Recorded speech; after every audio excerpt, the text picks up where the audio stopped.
Estudios de la Torá por Moshe ben Abraham. Kitisa 21, 5. Cuando levates. Éxodo Shemot 34, 1, 9. Adonai dijo a Mosé: corta por ti mismo 2 tablas de piedra como las primeras. Y yo inscribiré en las tablas las palabras que estaban en las primeras tablas, las cuales tú rompiste. Prepárate para mañana. En la mañana ascenderás el monte Sinaí y te presentarás a mí en la cumbre de la montaña. Nadie subirá contigo, y nadie será visto en ningún sitio de la montaña, ni aun dejes que los rebaños o las manadas pasen al pie de la montaña. Mosé cortó 2 tablas de piedra como las primeras. Entonces se levantó temprano en la mañana y, con las 2 tablas de piedra en sus manos, ascendió al monte Sinaí, como Adonai había ordenado a él hacer. Adonai descendió en la nube, se paró allí con él, y pronunció el nombre de Adonai. Adonai pasó delante de él y proclamó: Adonai, Adonai es Elohim, misericordioso y compasivo, tardo para la ira, rico en misericordia, resignación, compasión y verdad, mostrando gracia hasta la 1000ª generación, perdonando iniquidad, transgresiones y pecados, aun absolviendo al que no es inocente, pero causando los efectos negativos de las ofensas de los padres que sean experimentados por sus hijos y nietos, y aun por la 3ª y 4ª generaciones. Aún Mosé inclinó su cabeza a tierra, se postró, y dijo: si yo ahora he encontrado favor a tu vista, Adonai, entonces deja que Adonai vaya con nosotros, aun si ellos son un pueblo de dura cerviz. Y perdona nuestras ofensas y nuestro pecado. Y tómanos como tu posesión. Comentarios, hechos por su servidor. No, Elohim no se revelaba aún plenamente. La obra no estaba consumada por intermedio de la eficacia por la que Adonai podía traer al pecador a su presencia inmediata, y sin una nube de por medio. Por lo tanto, distinguido como fue el lugar que Mosé ocupó, el creyente más humilde de esta dispensación, época, es llevado más cerca de Elohim. El creyente puede contemplar toda la gloria de Elohim en la faz de Yeshua, 2 Corintios 4, 6. Pero Mosé debe estar oculto en una hendidura de la peña, tipo, puede ser, del creyente en Cristo, mientras esa gloria pasaba. Como alguien ha dicho, él le ocultará mientras él pasa, y Mosé verá sus espaldas. No podemos encontrarnos con Adonai en sus modos de obrar como siendo independientes de él. Después que ha pasado, uno ve toda la hermosura de sus modos de obrar. Esto está ejemplificado en el capítulo siguiente, acerca del restablecimiento del pacto con Israel. Adonai dijo, además, a Mosé: lábrate 2 tablas de piedra como las primeras, y escribiré sobre esas tablas las palabras que estaban en las primeras, que rompiste. Prepárate para la mañana, sube de mañana al monte Sinaí y preséntate allí delante de mí sobre la cumbre del monte. No suba nadie contigo, ni nadie sea visto en todo el monte. No pasten ovejas ni bueyes frente a ese monte. Moisés labró 2 tablas de piedra como las primeras.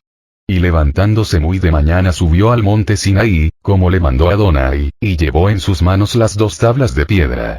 Entonces descendió Adonai en la nube, y se presentó allí a Mosé, y éste invocó el nombre de Adonai.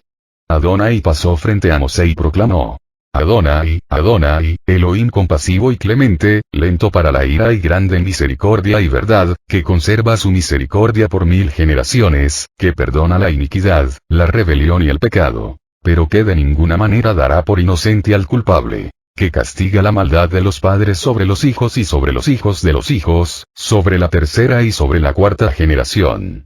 Éxodo 34, 1, 7. Mosé se presentó, en obediencia al mandato divino, con las 2 tablas de piedra, para recibir nuevamente la ley bajo la cual Israel iba a ser puesto. Sinaí es, por tanto, una vez más la escena de esta entrevista con Adonai. Adonai, fiel a su promesa, descendió en la nube y estuvo allí con él, y proclamó el nombre de Adonai. El nombre, en la escritura, a lo menos en relación con Elohim, es expresivo de la naturaleza. Y por eso es aquí significativo de lo que Elohim era como Adonai. Es esencial recordar que quien se revela así no es el Padre, sino Adonai en su relación con Israel.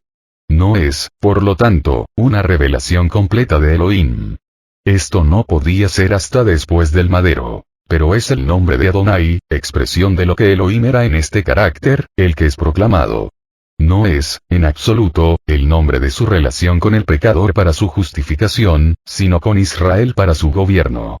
misericordia, santidad, y paciencia, marcan sus modos de obrar para con ellos, pero él no limpia a los culpables. El lector debe estudiar por sí mismo esta revelación de lo que Elohim era para Israel, siendo cada palabra empleada, en este aspecto, la declaración de su carácter inmutable.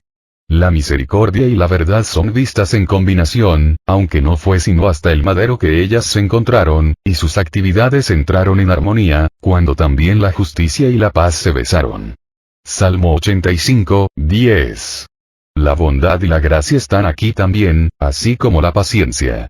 Pero hay también santidad, y por eso, mientras mantiene la misericordia para miles, perdonando la iniquidad, la transgresión, y el pecado, Adonai no limpiaría, de ningún modo, a los culpables. Había, en efecto, un corazón de amor para su pueblo, pero este corazón de amor estaba reprimido, si se lo puede expresar así, hasta que la expiación haya sido consumada, cuando Elohim pudo justificar justamente al impío. Pero el que siga el rastro de la línea de los tratos de Elohim con Israel, desde este momento hasta su expulsión de la tierra, y de hecho, hasta el madero, encontrará cada uno de estos atributos en constante ejercicio. Todo lo que Adonai es, tal como se declara aquí, se revela en sus modos de obrar con su pueblo antiguo. La proclamación de su nombre es, en efecto, el resumen de su gobierno desde el Sinaí hasta la muerte de Yeshua. Pero aún admitiendo plenamente el carácter maravilloso de la revelación hecha así a Mosé, obsérvese nuevamente que no es eso de lo que disfrutan ahora los creyentes. Si se lo compara con las palabras de nuestro bendito Eterno, les he dado a conocer tu nombre, y lo daré a conocer aún, para que el amor con que me has amado, esté en ellos, y yo en ellos. Juan 17, 26, no se puede dejar de comprender la inmensidad de la diferencia. La diferencia es entre lo que Elohim era como Adonai para Israel, y lo que Elohim es como el Padre para sus hijos. Se debe hacer otra observación. Satanás había entrado, y por el momento pareció como si hubiese tenido éxito, frustrando los propósitos del verdadero Elohim con respecto a su pueblo. Pero Satanás nunca es derrotado tan completamente como en sus aparentes victorias. Esto no está ilustrado en ninguna parte tan plenamente como en el madero. Pero la misma cosa se percibe en relación con el becerro de oro. Este fue obra de Satanás. Pero el fracaso de Israel llega a ser la ocasión, por intermedio de la intercesión de Mosé, que Elohim en su gracia proporcionó, de la revelación más plena de Elohim, y de su mezcla de la gracia con la ley. La actividad de Satanás no hace más que llevar a cabo los propósitos de Elohim, y se hace que su furor contra quien toda su maldad y enemistad son dirigidas le alabe a él. Podemos considerar, ahora, el efecto que tiene sobre Mosé la proclamación del nombre de Adonai. Entonces Mosé, apresurándose, bajó la cabeza hacia el suelo y adoró. Y dijo, si ahora, Señor, he hallado gracia en tus ojos, vaya ahora el Señor en medio de nosotros, porque es un pueblo de dura cerviz. Y perdona nuestra iniquidad y nuestro pecado, y tómanos por tu heredad. Éxodo 34, 8, 9. El primer efecto es personal. Hace que Mosé baje su cabeza hacia el suelo en adoración delante de Adonai. Cada revelación de Elohim al corazón de su pueblo produce este resultado. Esto está ilustrado notablemente en la experiencia de los patriarcas. Registros tales como estos son comunes.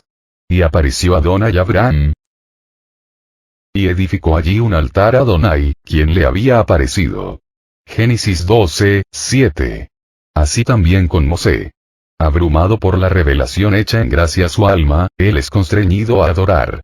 Pero asume inmediatamente su posición de mediador. Habiéndosele hecho sentir su propia aceptación mediante el favor al que había sido llevado, y su aceptación, también, como mediador por Israel, él comienza su intercesión. Y ora para que Adonai vaya entre ellos, y por la razón misma que había llevado a Adonai a decir que no habitaría en medio de ellos. Capítulo 33, 3. Además, suplicó por el perdón del pecado de ellos, y para que él los tomara como su heredad. Es extremadamente hermoso notar ahora, que Mosé ha obtenido el lugar pleno de un mediador aceptado, y cuán enteramente él se identifica con aquellos por cuya causa suplica, en medio de nosotros, nuestra iniquidad y nuestro pecado, y tómanos por tu heredad. Akados Baruj Hu, Mosé.